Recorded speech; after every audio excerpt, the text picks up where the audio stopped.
In this episode of In the Field, I go back to the Borrego Desert and I don't get stuck in the sand.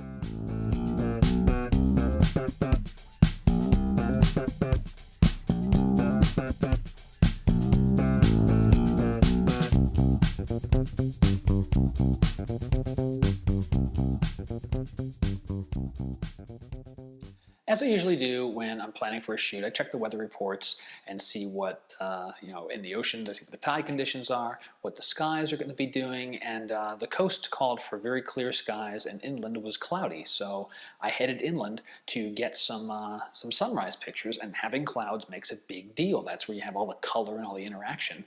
So I tried my hand out in the Borrego Desert again, this time with a much better success rate than my previous outing there.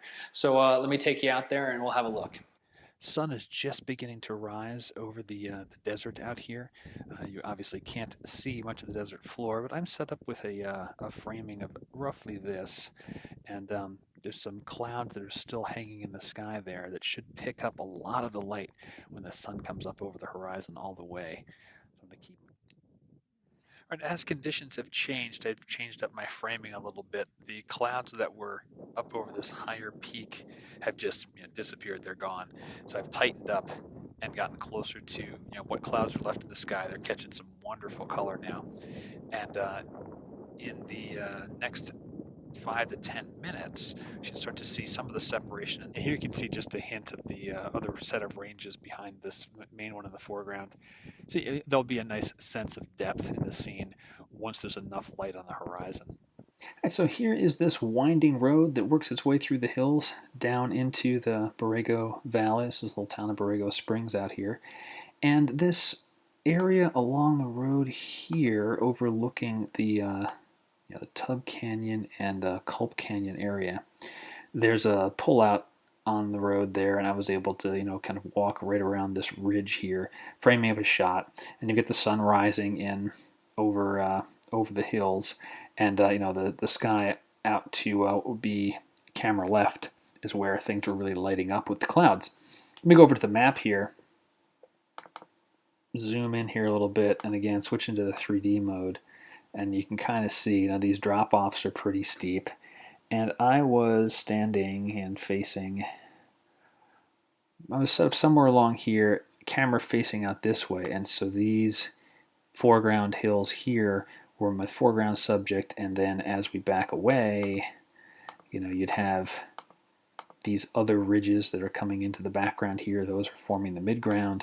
And then finally, as the land flattens out toward the horizon, that was the background. So I stayed at that location for about 90 minutes, starting from, let's see, sunrise was about 6:30, so I started shooting around 5, and the clouds changed quite a bit during the whole time there, and I ended up, with the composition that I'll show you here in a minute.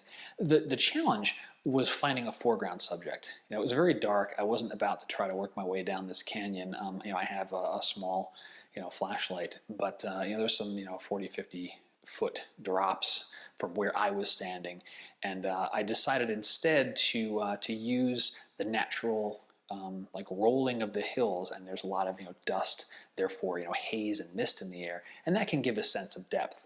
So here's the final product of what I put together, and I'm pretty happy with this.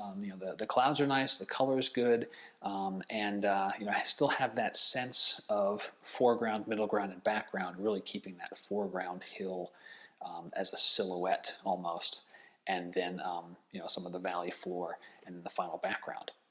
So I'll be back in a few days to go through some of the processing on this photo, and until then, if you like what you see, leave a comment, let me know. If you have questions, I'd like to make this more of a two-way conversation, so I'm not just staring at a camera and talking to myself here.